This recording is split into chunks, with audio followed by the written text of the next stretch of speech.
तो चाइना के rare earth magnet export पे रेस्ट्रिक्शन लगते ही इंडिया की कुछ लिस्टेड कंपनीज ने रेयर अर्थ सेक्टर में धमाका कर दिया है। रेयर अर्थ जो ईवी, विंड टर्बाइन और डिफेंस मिसाइल में यूज होते हैं, अब इंडिया के लिए एक स्ट्रैटेजिक रेस बन चुके हैं।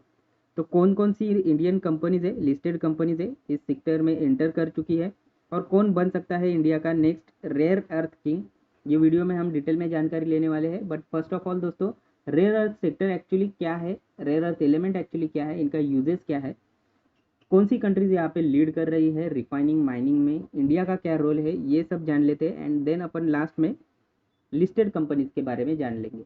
तो देखो दोस्तों, first of all rare earth element को शॉर्ट फॉर्म में रीज भी बोलते हैं। तो रीज यानी रेयर अर्थ एलिमेंट, ये टोटल 17 मेटल का ग्रुप होता है, जिनमें 15 लैंथेनाइड्स जैसे नियोडाइमियम, सेरियम, लैंथेनम एक्सेट्रा होते हैं एंड दो एलिमेंट्स होते हैं स्कैंडियम एंड एट्रियम। ये मेटल्स दुनिया के मॉडर्न इलेक्ट्रॉनिक और ग्रीन टेक्नोलॉजीज के लिए बैकबोन माने जाते हैं। तो इनका यूज़ कहाँ पे होता है, देखो रीस का यूज़ जो है ये सिर्फ मैग्नेट तक लिमिटेड नहीं है, ये बहुत सारे एडवांस एप्लीकेशन में यूज़ होते हैं, जैसे कि ईवी मोटर्स एंड बैटरीज में स्पेशली नियोडाइमियम मैग्नेट्स ईवी के लाइट वेट और पावरफुल मोटर्स में यूज़ होते हैं। विंड टर्बाइंस में इनका यूज़ होता है एफिशिएंट और ड्यूरेबल मैग्नेट्स बनाने के लिए। स्मार्टफोन एंड इलेक्ट्रॉनिक्स में screens, vibration Motors and speaker बनाने में इनका यूज़ होता है। सैटेलाइट एंड डिफेंस सिस्टम में यूज़ होता है, लाइक रडार हो गया, missile guidance, night vision goggles में इनका यूज़ होता है। ये catalyst in oil refining and pollution control है, तो रिफाइनिंग एंड पॉल्यूशन कंट्रोल में भी इसका यूज़ होता है, लाइक सेरियम इन कैटालिटिक कन्वर्टर्स। ओके, तो मेडिकल इमेजिंग भी इसका यूज़ होता है, लाइक एमआरआई मशीन्स में कॉन्ट्रास्ट एजेंट के लिए इनका यूज़ होता है। देन एनर्जी एफिशिएंट लाइटिंग के लिए, लाइक फोस्फर्स जो है ये एलईडी एंड सीएफएल बल्ब में यूज़ होता है। बेसिकली फोस्फर जो है ये लाइट इमिट करने के लिए यूज़ होता है, तो इसलिए एलईडी एंड सीएफएल बल्ब में इसका यूज़ होता है। अब रेयर अर्थ एलिमेंट जो है इसका माइनिंग एंड रिफाइनिंग में कौन लीडर है, तो देखो माइनिंग की बात कर लेते हैं। चाइना जो है ये दुनिया का लार्जेस्ट री माइनर है, जिसका ग्लोबल माइनिंग शेयर जो है ये अप्रोक्सीमेटली 60 to 70% का है। यूएसए में जो है माउंटेन पास माइन या फिर ऑस्ट्रेलिया का लाइनस कॉरपोरेशन एंड म्यांमार जैसे देश भी इसमें री माइनिंग में एक्टिव है। पर चाइना के पास इजीली एक्सेसिबल और कॉस्ट इफेक्टिव रिजर्व्स होने की वजह से उसका कंट्रोल जो है सबसे स्ट्रांग माना जाता है। स्ट्रांग माना जाता है यानी कि स्ट्रांग ही है। रिफाइनिंग की बात कर ले तो रिफाइनिंग में भी चाइना जो है ये वर्ल्ड लीडर है। अब देखो रिफाइनिंग जो है ये सबसे क्रूशियल स्टेप होता है री वैल्यू चेन में।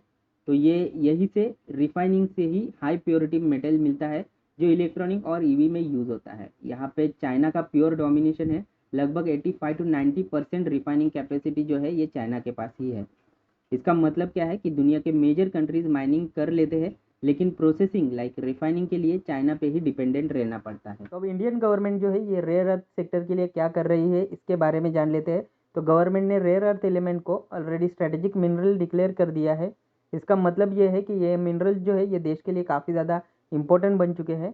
इनका यूज़ जो है ये defence, EV and renewable sector में यूज़ होता है। एंड आपको पता है इंडियन गवर्नमेंट जो है ये defence, EV and renewable sector को काफ़ी ज़्यादा सपोर्ट कर रहा है।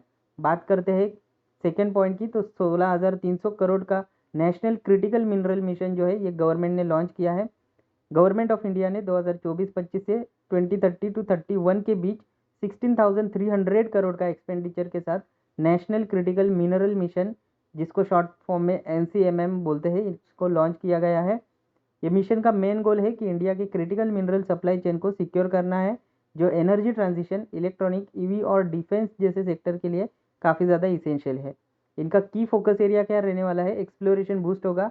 2030-31 तक 1,200 एक्सप्लोरेशन प्रोजेक्ट्स का टारगेट है।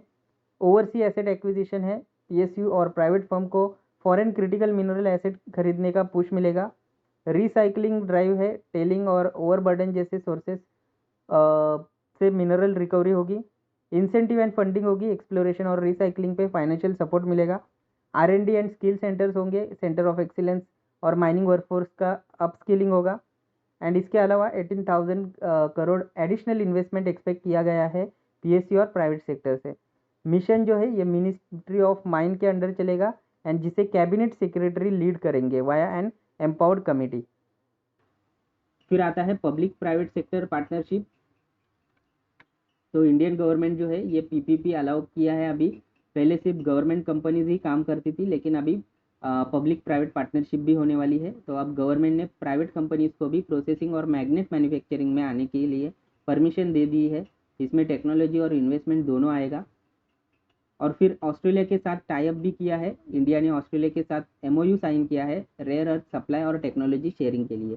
ऑस्ट्रेलिया के पास भी अच्छे रिजर्व्स है और दोनों कंट्रीज मिलकर री सप्लाई चेन बनाने वाले हैं।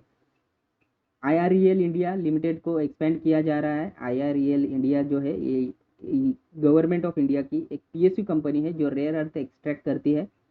अब इसके ऑपरेशंस को एक्सपेंड किया जाने वाला है। नए प्लांट्स, नए प्रोजेक्ट्स और प्राइवेट जेवीज भी कंपनी बनाने वाली है।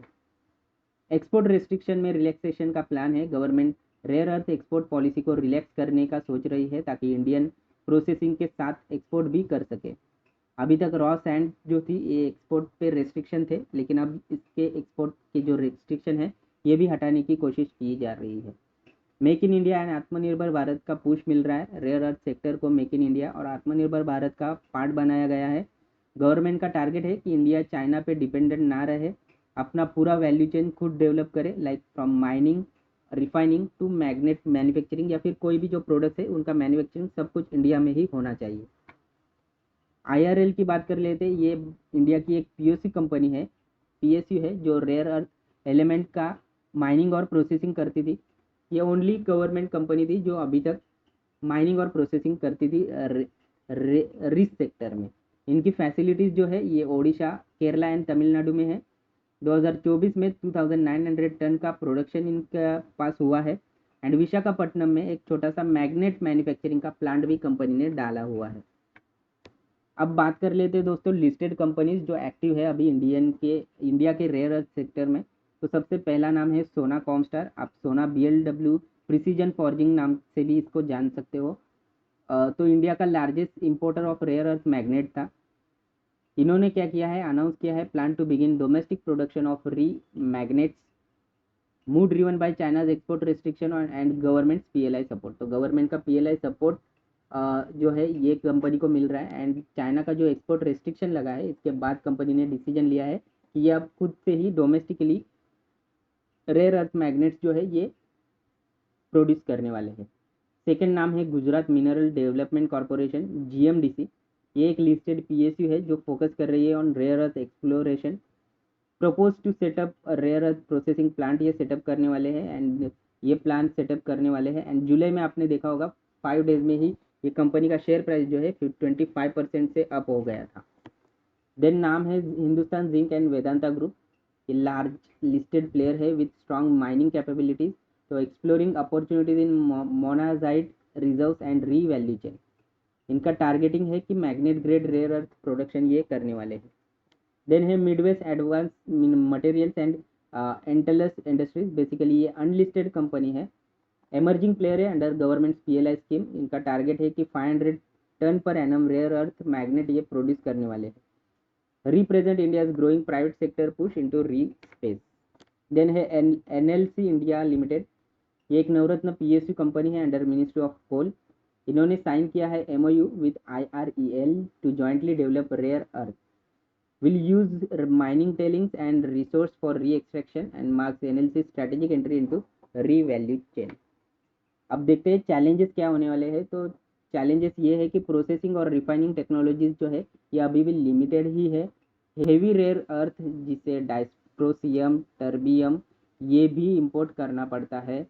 देन प्राइवेट सेक्टर का लार्ज स्केल प्रोडक्शन अभी स्टार्ट नहीं हुआ है। एंड लीगल क्लियरेंस और इन्वायरमेंटल अप्रूवल्स जो है इनमें डिले हो सकता है। देखो दोस्तों रिफाइनिंग का जो प्रोसेस है इसमें इन्वायरमेंट को काफ़ी ज़्यादा नुकसान होता है, इसलिए जो भी कंपनी रिफाइनिंग में जाएगी उसको इन्वायरमेंटल अप्रूवल्स मिलने में काफ़ी ज़्यादा देरी हो सकती है। तो ये कुछ चैलेंजेस है रिगार्डिंग रेयर अर्थ एलिमेंट का सेक्टर। तो बस दोस्तों ये वीडियो में इतना ही था। आई होप कि ये वीडियो आपको पसंद आया हो। अगर पसंद आया तो please like, share and subscribe ज़रूर करिए। मैं मिलता हूँ आपको अगली वीडियो में, तब तक के लिए good bye and happy investing.